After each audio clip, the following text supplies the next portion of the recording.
Hi everyone, welcome back again with a new updated video. And today we will talk about some common interview question on a Node.js. So we are Talk for Logic, and our today agenda we are going to discuss some common Node.js interview questions.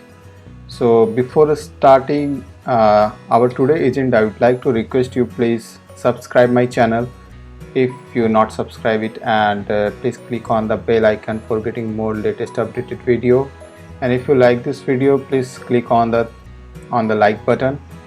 So before starting or move into my first question, so I would like to add some point. So the point is that if you are going for the Node.js application, it means Node.js interview, so you have to also prepare about the JavaScript, ES6 and ES5 also. Okay, and you have some basic knowledge of the TypeScript. So interviewer can ask you some question on that section also. So uh, due to lack of time, and we are not able to cover whole the interview sessions within a one video. If we will cover it, it will be too long, and I think you did not like that type of video. So that's why we are just cover that questions which generally commonly ask and commonly repeat each and every interview again and again. So let's start our today agenda with our first question. So we will start our agenda from the introductory question, or you can say it what exactly the Node.js. Tell me something about the Node.js. So in this way, that question will come. Okay. So what exactly the first of all Node.js? So the Node.js is an open source cross-platform backend JavaScript runtime environment that run on the V8 engine and executes JavaScript code outside a web browser. Now Node.js lets a developer use JavaScript to write tool for the command line and for server-side scripting, running a script server-side to produce dynamic web page content before the page is sent to the user's web browser.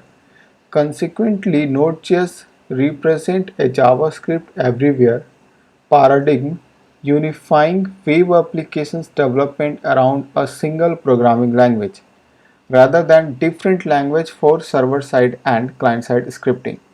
So Node.js, we know we write a code into Node.js in a JavaScript. So that's why we require some engine to execute that code. It means the V8 engine actually provide a JavaScript environment to execute the JavaScript code. So actually JavaScript require a web environment, the web environment to execute it. So that's why we require the V8 engine. V8 engine exactly. Yeah, so now moving to our next question. So what are the data type in Node.js?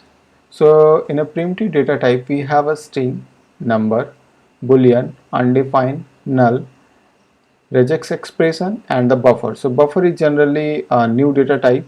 Okay, it's not used in a web browser. So Node.js include an additional data type called buffer, not available in browser JavaScript.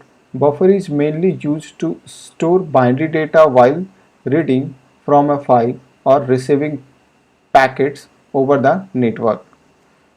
Okay, so if you want to study more about that data types, how you can use it, I will add a detailed link in a description box. Please follow this link. Okay, now moving to our next question. So what does the runtime environment mean in a Node.js? So actually this is very common question. So you have to deeply study about that exactly the runtime environment. And in a runtime environment, again the next question interviewer can ask you like what is event loop. So you have to also prepare for that. So here first we will see what is exactly the runtime environment. So the Node.js runtime is the software stack responsible for installing your web services code and its dependencies and running your services. The Node.js runtime for App Engine in the standard environment to declare in the app.yml file. So the suppose if you want to see the runtime is equal to Node.js, it means that will be mentioned in app.yml. The runtime environment is literally just the environment your application is running in. This can be used to describe both the hardware and the software that is running your applications.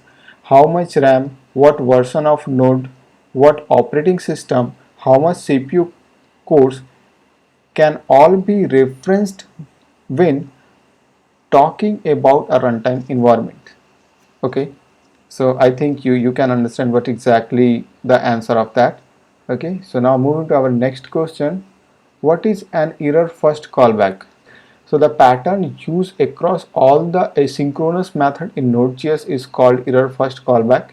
Here is an example. An asynchronous method expect one of the argument to be a callback. The full callback argument list dependent on the caller method, but the first argument is always an error object or null. When we go for the asynchronous method, an exception throw during function execution cannot be detected in try or catch statement. The event happens after the JavaScript engine leaves the try block. In the preceding example, if an execution is thrown during the reading of the file, it lands on the callback functions as the first and mandatory parameters. So that's why we can call it error first callback. Okay. Now moving to our next question, what is callback hell in a Node.js? Actually, the same question will interviewer can ask you when you go for the JavaScript interview. Okay, so what is exactly the first of all callback? So the callback hell is a phenomena that affect a JavaScript developer when he tries to execute multiple asynchronous operations one after the other. An asynchronous function is one where some external activity must complete before a result can be processed. It is asynchronous in the sense that there is an unpredictable amount of time before a result becomes available. Such functions require a callback functions to handle error and process the result. So in a below example, we can say it the get data, the another callback get more data, and so on. So the one callback having with the another with the another one, and another with the another one. So that's why this scenario is called the callback hack. So now we can see that the technique for avoiding the callback hell. So how we can avoid the callback hell? So either we can use the async.js. So it have their own learning curve. You have to learn how you can implement the async.js. Now another one, the promise, as we know already, it means if you are a JavaScript developer, you know what is exactly the promises, and the newly introduced the async and await. Okay, so in this way we can avoid the callback hell. Now moving to our next question, what are promises in Node.js? So it allows to associate handlers to an asynchronous actions, eventually success value or failure reason. This lets asynchronous method return value like asynchronous method. Instead of the final value, the asynchronous method return a promise for the value to some point in the future. Promise in Node.js promised to do some work and then had a separate callbacks that would be executed for success and failure as well as handling timeout. Another way to think of promises in Node.js was that they were emitters that could emit only two events, success and error. The cool thing about the promise is you can combine them into dependency chain. Do promise C only when promise A and promise B completed. The core idea behind promise is that a promise represents the result of an asynchronous operation. So now exactly a promise is in one of the three different state. So the three state and another is the so first is the pending, fulfilled and reject. So in pending, when we initialize a promise, that state is a pending state. Fulfill When we resolve the promise, it is a fulfilled, and when we reject the promise, it's a rejected. Okay. And immutable, it means you have registered a promise but the state is not changed. That state is called the immutability. So in a below example, we have just created a small promise, the promise having the callback function with the resolve and reject value. So with the help of this value, we can change the state of our promise. So now moving to our next question: when should you npm, and when exactly we do yarn? So, and another way that question will came in front of you, such like what is the difference between npm and yarn? So yarn actually also a package manager and a command. So it is the default. First we will talk about the npm. So it is the default method for managing packages in the Node.js runtime environment. It relies upon a command line client and a database made up of public and premium package known as the npm registry. Users can access the registry via the client and browser. The main packages available through the npm website. Both npm and its registry are managed by npm inc. Now, what is exactly the yarn? So yarn was developed by Facebook in attempt to resolve some of npm's shortcomings. Yarn is not technically a replacement of npm since it relies on modules from the npm registry. Think of yarn as a new installer that still relies upon the same npm structure. The registry itself has not changed, but the installation method is different. Since yarn gives you access to the same packages as npm, moving from npm to yarn does not require you to make any changes to your workflow. Okay, so what exactly the difference? The faster yarn, first we will see the faster.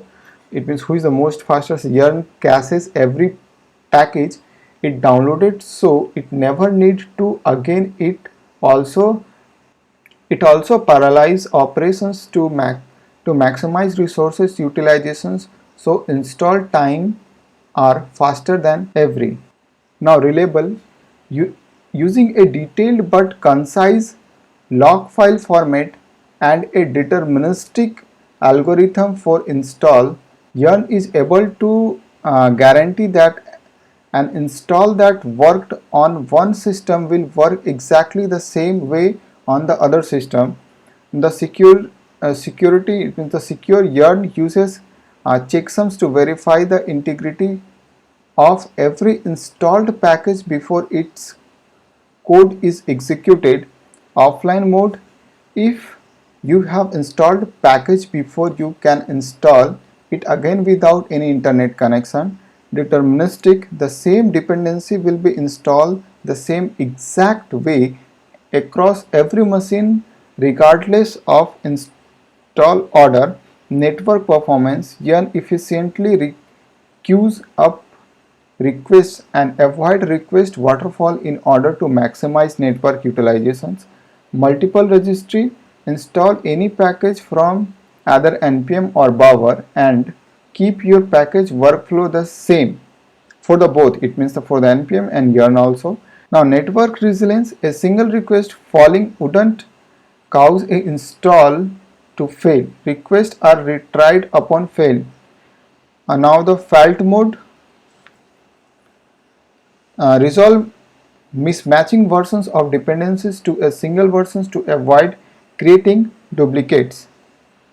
So it's all about the small difference between yarn and npm.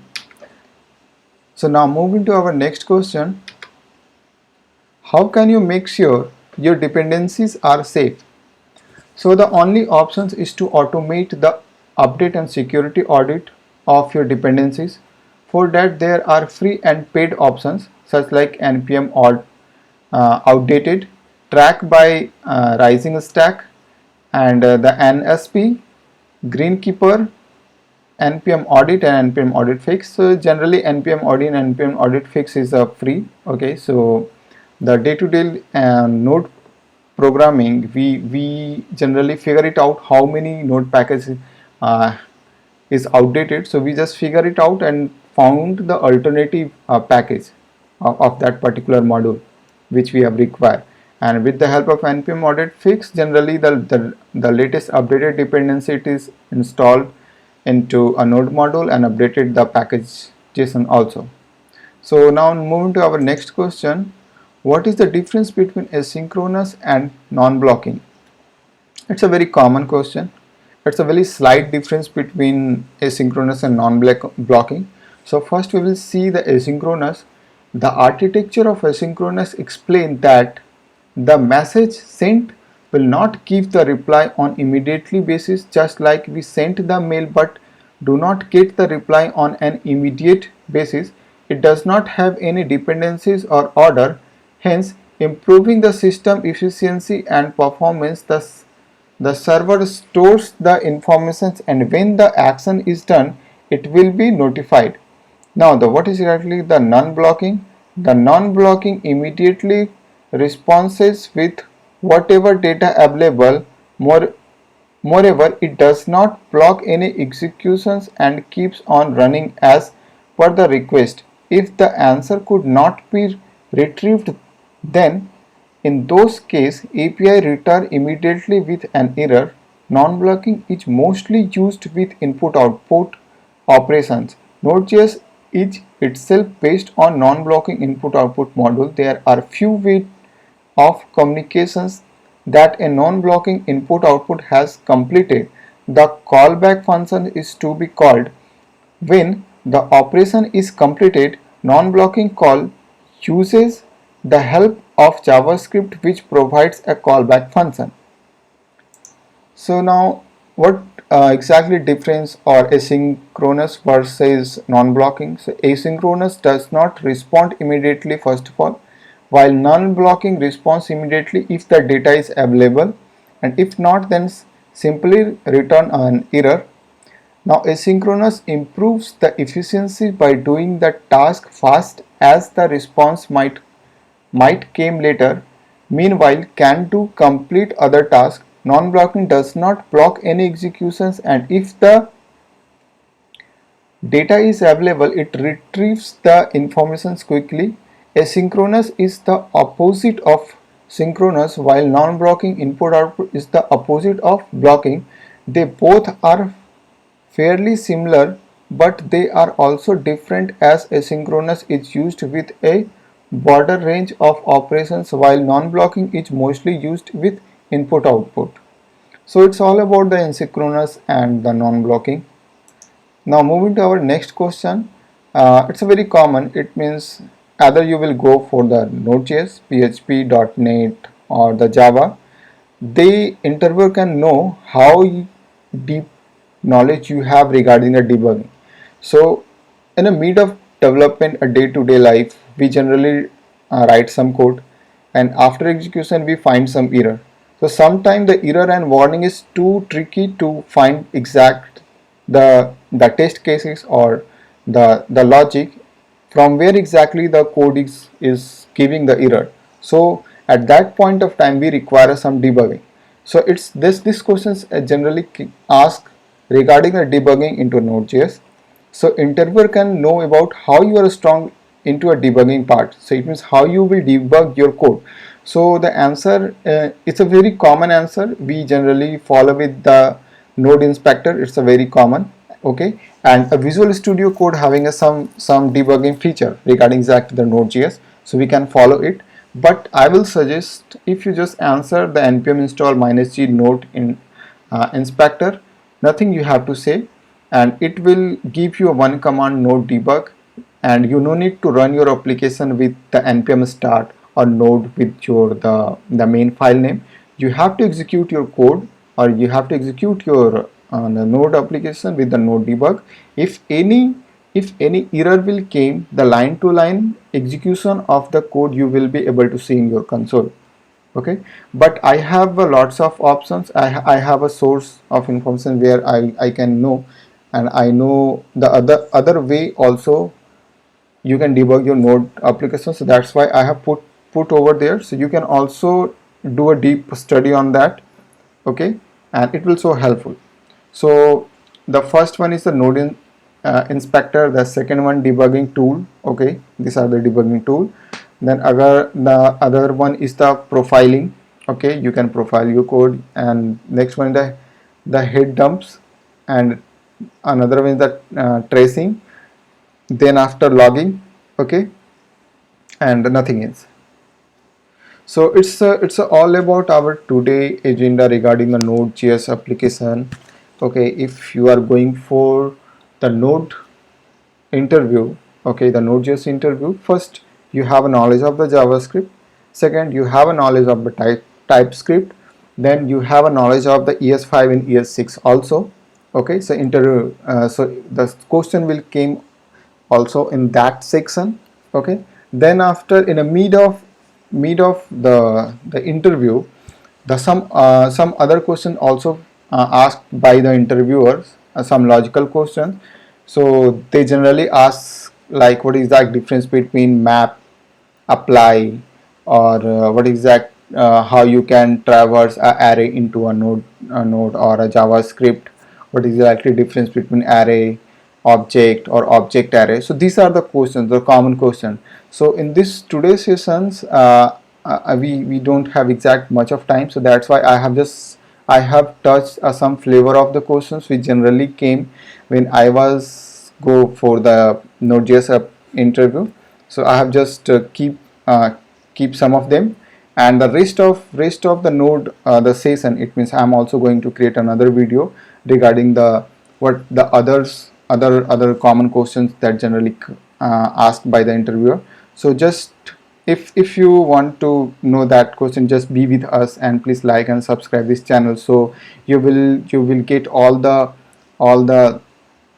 um, all the questions, exactly the interview questions we generally ask in an interview session. So I will update over there with the answer and with the exact the helping link, so from where you can go and you can study more about the topic and the sessions. Okay, so nothing else for the today, and it's done from my side. And best of luck for your upcoming interview, and thank you for watching our video. It's a humble request again, please like my video, and please subscribe it. Please click on the bell icons so you will get updated video. Thank you very much. Bye bye.